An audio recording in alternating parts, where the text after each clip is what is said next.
For 4 nights at Donald Trump's nominating convention in Milwaukee, a roster of Republicans attempted to give one of the most divisive politicians in recent U.S. history a makeover, describing him as a loving and caring family man whose near assassination had changed him.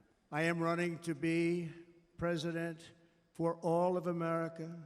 And early in his speech on Thursday night, as he accepted his party's presidential nomination, it seemed Trump had bought into the carefully orchestrated efforts to repackage him as a humbler, unifying figure, more palatable to swing voters who will be crucial to winning the November 5th election. But then he returned to form. If you took the 10 worst presidents in the history of the United States, think of it, the 10 worst, added them up, they will not have done the damage that Biden has done. A few minutes into the speech, it was clear that Donald Trump is the same Donald Trump we've always seen. Jennifer Lawless chairs the politics department at the University of Virginia. It's very unusual for a campaign to release excerpts from a speech and to release general talking points about a speech that then don't come true.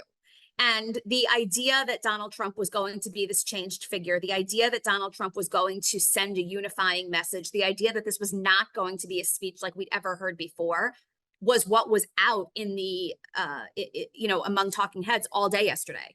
And that didn't pan out. Crazy Nancy Pelosi, the whole thing just... Trump had told the Washington Examiner earlier in the week that he had torn up the original speech he planned to give in favor of one preaching national unity after his near brush with death. That new version of Trump lasted barely half an hour.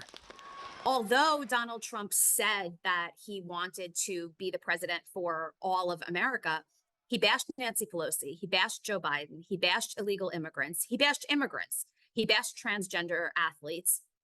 He doubled down on all of the rhetoric that we've heard from him. And when he ad-libbed, he actually added new offensive rhetoric to his speech. And so I don't think that this was a success, the speech anyway. And so in some ways, I do think that the convention ended on a little bit of a sour note. Everything had seemed pretty perfect from a presentation perspective until he took the stage, and then he deviated. The Trump more familiar to Americans, the bombastic thrower of insults who revels in demonizing his opponents, reemerged, trampling over the message of unity so painstakingly choreographed by the Republican National Committee this week. He painted a dark picture of a crumbling America, a nation in decline, its cities crime-ridden and economically depressed, a staple image of his stump speech in which he presents himself as the country's savior. In terms of the substance of Donald Trump's speech last night, though, this was a gift to Democrats, but I don't really think that's the Democrats' problem right now. U.S. President Joe Biden criticized Trump's rambling 92-minute address that broke the record for the longest convention speech in history and vowed to get back on the campaign trail.